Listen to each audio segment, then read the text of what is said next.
시청자 여러분 안녕하십니까? 폴리티코 정치연구소입니다. 자, 이 시간에 여러분들과 얘기 나눠볼 것은 근원 목소리입니다. 근원 목소리. 자, 이성만 의원의 전화 녹취가 고스란히 남아있는데 이성만 의원은 자기가 돈을 안 줬답니다. 돈을 줬고 잘 줬어 이런 내용들이 남아있음에도 불구하고 돈을 안 줬답니다. 고생했네. 우리 또 팀에 와서 또 수금 전달하고 하느라고. 아니 그거 아는 사람이 그런 거나 서포트나 해야지. 안 사람이 그런 거나 서포트해야지.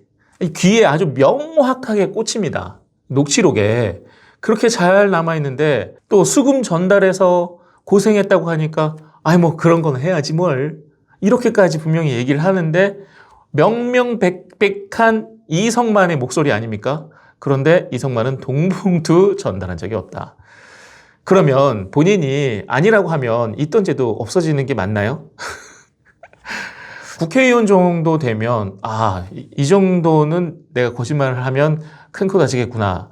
민심을 잃겠구나. 이런 생각을 할 법도 한데 끝까지 아니랍니다. 끝까지. 오히려 탄압을 받고 있다고 하잖아요. 지금.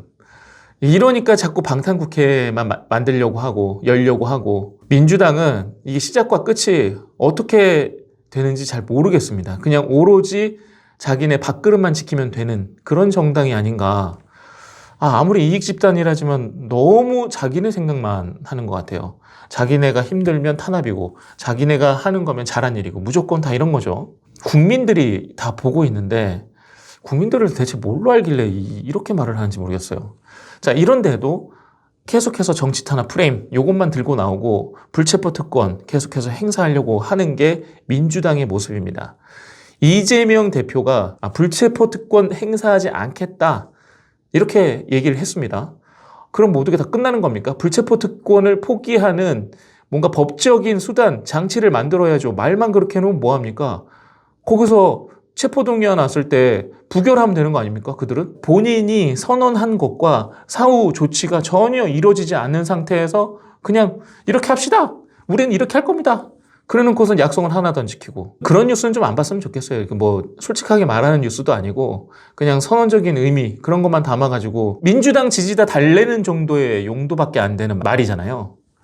저는 그런 말은 솔직히 좀 영향가가 없다고 보는데 적어도 그쪽에서는 그게 어떤 반향을 일으키기 때문에 그런 멘트들을 하는 거겠죠. 하지만 민주당을 지지해왔던 국민들은 분명히 창피할 거다. 그렇게 생각됩니다. 이성만이 자기 주장을 펴려면 말이죠. 일단 이 본인의 녹취가 없어야 됩니다. 그런데 민주당에서 지금까지 해온 방식이 있잖아요. 무조건 아니라고 하는 거, 발뺌하는 거. 그 대응 방식을 그대로 그냥 따라가고 있어요. 의도가 아니다. 그게 아니었다. 맨날 그렇게 대응을 하는데 이게 명명백백한 자료가 있음에도 불구하고 그 대응 시나리오만 그냥 따라가는 거예요. 민주당에서 항상 하는 말들이 뭡니까? 증거도 없는데 의혹만 가지고 사람을 아주 나쁘게 몰아간다. 뭐 이런 얘기 하잖아요. 근데 그런 얘기를 할 때 무조건 아니다. 나는 몰랐다. 이런 얘기를 하는 건데 이 사람은 증거가 너무 있어.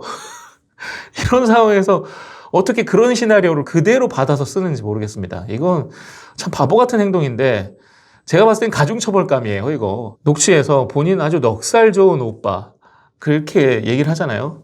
뭐 이런 거라도 해야지. 심지어 전화통화도 뭐 한두 번도 아니고 돈도 보내달라니까 여유 좀 달라고 그런 얘기도 하잖아요. 돈 전달하겠다고 확인하는 전화통화까지 다 있는데 어떻게 그런 사실이 없다고 그렇게 잡아떼는지 이해를 할 수는 없지만 절대로 나는 감옥에 갈 수 없어라는 그 머릿속에 그것만 오로지 딱 있다면 이렇게 그냥 무조건 편파적인 말을 뱉을 수도 있겠다 하는 생각이 들기도 합니다. 진술하고 녹취도 있고 또 실제 만났던 근거 자료까지 다 있는 상황인데 이거는 자기의 뇌를 컨트롤해야 되는 거죠. 그것도 뭐 기자회견 같은 거 막 열잖아요, 요즘에.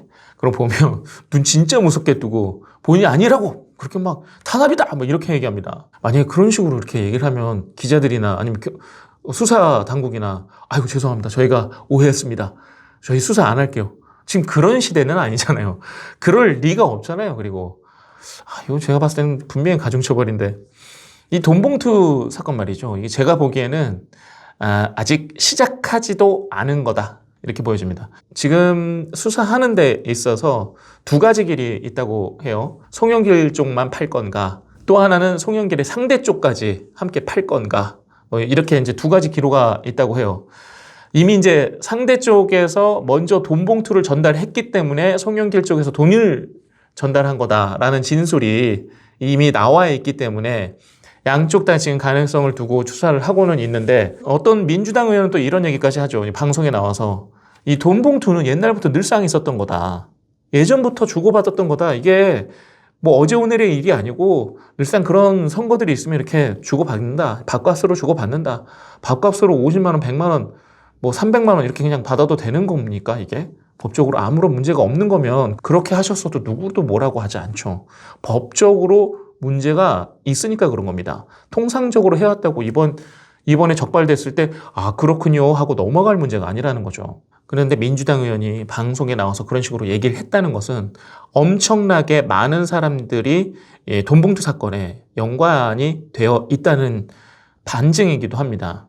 워낙 많은 사람들이 주고받았고 또 조직적으로 움직였기 때문에 이 한두 명 검찰에 넘기는 걸로 끝나지 않는다. 그렇기 때문에 방탄국회를 열어서 체포동의안이 계속 부결되도록 하는 수밖에 없는 거예요. 지금 민주당 입장에는 말이죠. 민주당 전체의 문제일 수 있기 때문인 겁니다. 검찰에서 앞으로 이제 수사 방향을 정하겠지만 저라면 일단 제대로 밝혀내는 게 먼저라고 생각합니다. 송영길 쪽은 진술 또 관련 자료들이 이미 지금 나와 있는 상황이기 때문에 이쪽을 먼저 제대로 파고 그 다음 스텝으로 상대 쪽 후보도 들여다보는 게 맞지 않겠나. 어설프게 양쪽을 다 봤다가는 제대로 한쪽 파기도 쉽지 않을 그런 상황이 만들어지겠다 보여집니다. 그렇게 증거들이 있으니까 그거부터 제대로 파서 세상에 알리고 잘못된 것은 처벌하고 그리고 다음 스텝으로 넘어가는 게 맞다.